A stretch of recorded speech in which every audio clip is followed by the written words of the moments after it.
This is Reset. I'm Sasha Ann Simons. If you've ever had a pet, you know how quickly they become part of the family, especially in the eyes of children. So when your child loses a pet, it can feel devastating. Well, a new children's book aims to help kids process that grief. It's called Balloons for Tiger. Author Lori Orlinsky joins us now on the line. Hi, Lori. Welcome back. Hi. Thank you so much for having me. Also with us is Elliot Serrano, Community Programs Manager at the Anti-Cruelty Society. The organization will receive a portion of the book's proceeds. Hi, Elliot. Welcome. Thank you so much for having me. Lori, I'll start with you because this story, Balloons for Tiger, it's personal, right? Tell us about your late cat, Tiger, who inspired this book. It is. Tiger was, we got Tiger from the Anti-Cruelty Society when she was 4, and she lived to be 18 years old. And we unexpectedly one night had to put her down. There was no warning. It happened very quickly. And at the time, my daughters were 4 and 2. And it was the first time they've ever dealt with loss of any kind. And so my husband and I decided to do a balloon release because we thought it was a tangible way for them to help let go of their grief. And the balloon release actually only led to more questions than answers because the girls would constantly ask me, where do the balloons go when they're up in the air? And so I found myself telling them stories about how Santa scooped them up on his sleigh and they got tangled in a power line and somebody saw them from a plane. And so I had been looking for children's books to explain the topic of pet loss in a gentle way, and I couldn't find one. So I thought this would be a great topic. And so Balloons for Tiger is about this beautiful journey that the balloons take on their way to the Rainbow Bridge. It's a beautiful book. And so the kids, just going back to that initial time when you lost Tiger, not only were they asking questions about the balloon release, Lori, but I'm sure they were probably wondering, where did Tiger go at the age of 4 and 2, right? Exactly. And for me, I wanted to steer clear of anything too heavy because of their age. And so my message to them was Tiger's always going to be in your heart and you're in her heart too. And that's what I hope that the book shows. At the very end of the book, Tiger does get the balloons and she sends a rainbow down below to let the girls know that she got it and she loves them. How did your kids like the book and how did they receive that message? Oh, they loved it. They actually helped me think of all the stories that the balloons could encounter. It was their idea to have somebody skydiving take a selfie with the balloons and astronauts. And so they were really a great part of the story because children's imaginations are just so much more beautiful than we are as adults. And so I really tapped into their imagination to help me tell that story. Elliot, I want to bring you in here. Can you talk a bit more about the impact here on losing a family pet and what it can do to young kids?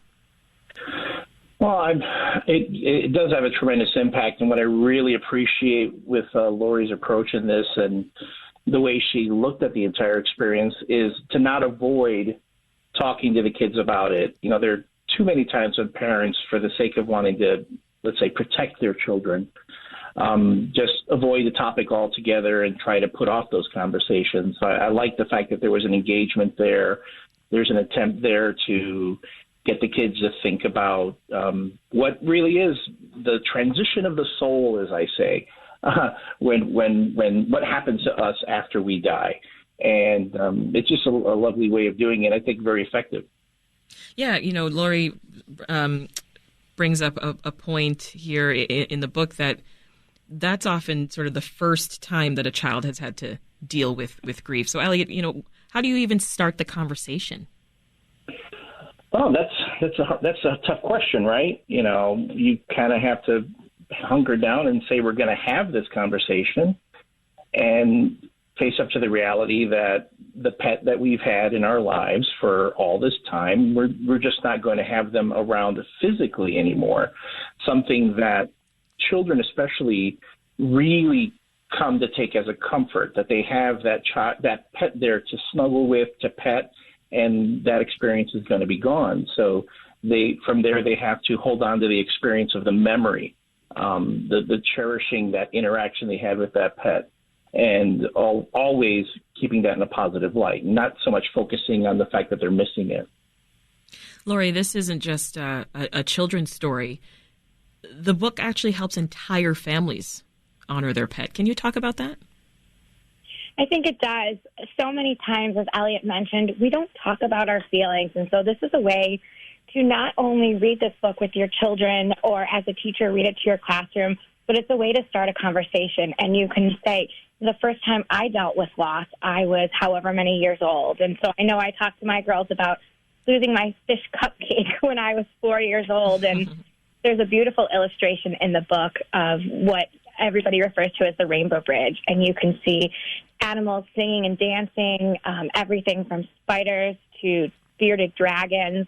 And it just shows this beautiful place where animals are. And I think it brings comfort to kids and adults. And at the end of my book, there are Common Core questions written for educators by an educator as a way to help develop that conversation, as well as some coping strategies for parents and caregivers that were written by a licensed social worker. So I think of the book as really a conversation starter. Yeah, and you touched on the illustrations, so I want to jump back to that because they're so well done. Lori, you mentioned that the input of your kids on the skydiving part. I love the tooth fairy in there, a bunch of the reindeer, and I see that your illustrator for the book, Vanessa Alexander, she's based in Brazil. Have you worked with her before? I have. This is actually my third children's book, and this is our third one that we've done together. Oh, and wow. She is amazing. What many authors do is what I don't do. So a lot of authors will write a book, and they'll say, I want to see a picture of this, this, and this, and they'll be very descriptive. And for me, I leave it blank because I want to leave it to the illustrator's imagination. And I never, ever pictured these balloons having personalities. I just pictured these as colorful balloons. But as you can see in the book, they're wearing glasses. They have arms. They have these quirky, cute personalities. And that was developed by my illustrator, Vanessa. And, it gives the book so much more meaning and so much more feeling. She really, really brought it to life. Elliot, we were talking a moment ago about how the book is sort of helping not just the kids, but the whole family. What are some other ways that you think families can honor their pets? There's some great suggestions that Lori gives in the back of the book that we agree with. Having a little ritual, like say building a memorial garden, creating artworks to memorialize the pet, getting a paw print or a relief print of the animal. All these things that we can do to pretty much share together in an experience of remembering, of sharing, and through that giving us an opportunity to just really communicate how we're feeling at the time. This is Reset. I'm Sasha Ann Simons, and if you're just tuning in, we are talking with Lori Orlinsky, who's the author of the new children's book, Balloons for Tiger, and also with us is Elliot Serrano of the Anti-Cruelty Society. Lori, did you want to read a little bit of Balloons for Tiger for our audience? Absolutely. So it's a rhyming picture book, and it starts out with the girls saying, where do the balloons go when they're up in the air? And every stanza rhymes because I think it helps with literacy for kids, and it lets them anticipate the words that are coming next. So one of my pictures is you can see a plane and a stork, and it says, the balloons will get excited, bound for an adventure all the way to Spain. They'll pose for selfies with daredevil skydiving and spot storks delivering babies soon to be arriving. And the kids just love to actually spot these items in the book. They point to the planes, they point to the storks, and I think it gets them excited about the things that are up in there that they don't think about every day as well. There's literally an illustration for every line in this book. It's wonderful. And you mentioned that this is a rhyming book, so I wanted to know, is this your usual style? Because this is your third book now. Yes, it is. I love rhyming books. As I mentioned, I think it really helps with literacy, especially when you're talking to that preschool, kindergarten, first grade age group. And the kids could anticipate what's coming. And I just think rhyming is also very simple. And I think it helps kids understand terms that are very simple. I'll read one more page. When the balloons get to Tiger, it'll be sunny and bright. After the long journey, what a welcome sight. Music plays and animals sing and dance. They bark, moo, snort, and prance. And that is the page where I had mentioned you can see all these animals just having a great time. Yeah. That happens to be the page I was on. That's funny. I wondered if you were here in studio with me, looking over my shoulder. Elliot, I want to talk a bit more about the work that you do with the Anti-Cruelty Society. Remind us of their mission. Well, the Anti-Cruelty Society is Chicago's oldest and largest open-door animal shelter. Been around since 1899 with a mission that we want to be an open door to compassion. So we do everything we can to support animals, support pets, and the relationship that people have with them.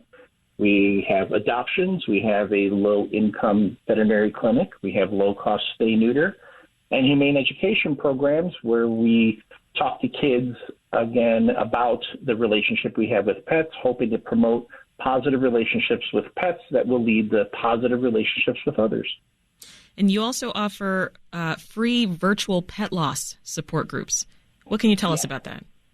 Our pet loss support group started off on site a couple years ago, but with COVID, we had to transition to a virtual model.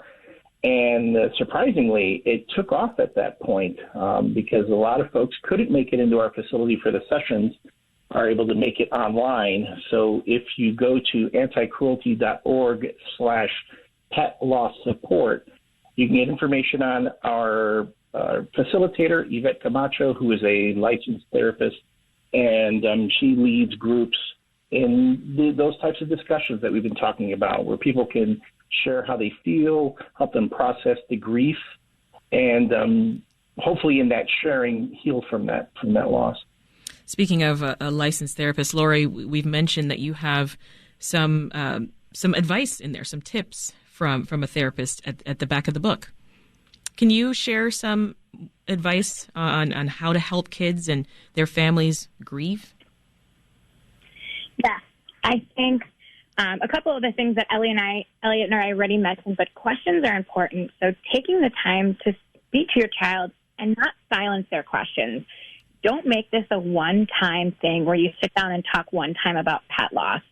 Encourage them to ask you questions. It might be 3 weeks or 3 months after you lost your pet, but those questions are still valid. And if you don't have the answers for them, that's okay. I think being honest with your child and saying, you know what, that's a really good question. I don't know the answer, but I know that your animal really loves you, and I know that you're thinking about your animal. You really love them too. That's a special bond that you share. And just being open and honest and doing things as much as possible with a family. As a family, I mean, we have Tiger's paw print hanging over our mantle on our fireplace, and we talk about Tiger really often. It's not something that we silence. I know a lot of families do that in an effort to protect their child, but I think that it's really healthy to talk about these things, and that's definitely some of the coping strategies in the back of the book. And you want educators to use this in the classroom? Yes, I think that this, again, kids bring in the experiences that they had in their families to schools, and it would be great for classrooms and librarians to be able to talk about this and get this conversation started. And so Illinois relies on Common Core questions, so we have some discussion questions that are still very, very light. What did the kids in the story learn? At the end, where does Tiger continue to live on? And just keep it light, but still help bridge that understanding. And finally, what do you hope that, if nothing else, what do you want readers to take away from Balloons for Tiger? I want readers to know that it's okay to talk about loss with your kids. And in fact, it's a healthy thing, and it might bring the family together a little bit more. And it's a beautiful thing to have given a pet a home. And it's unfortunately a sad part of life, but just showing your kids that love was so special and that it'll continue to live on in their hearts and their minds, it is a beautiful thing. And so if there's nothing that they take out of that, I hope it's that they gave a great home to an animal, and nothing will replace the love they had, but just know that it's in their hearts forever. That's Lori Orlinsky. She's author of the new children's book, Balloons for Tiger, and Elliot Serrano, who's Community Programs Manager at the Anti-Cruelty Society. Lori and Elliot, thank you so much. Thanks for listening. I'm Sasha Ann Simons. We've got more for you on the podcast, WBEZ's Reset, wherever you listen. This is Reset. I'm Sasha Ann Simons. If you've ever had a pet, you know how quickly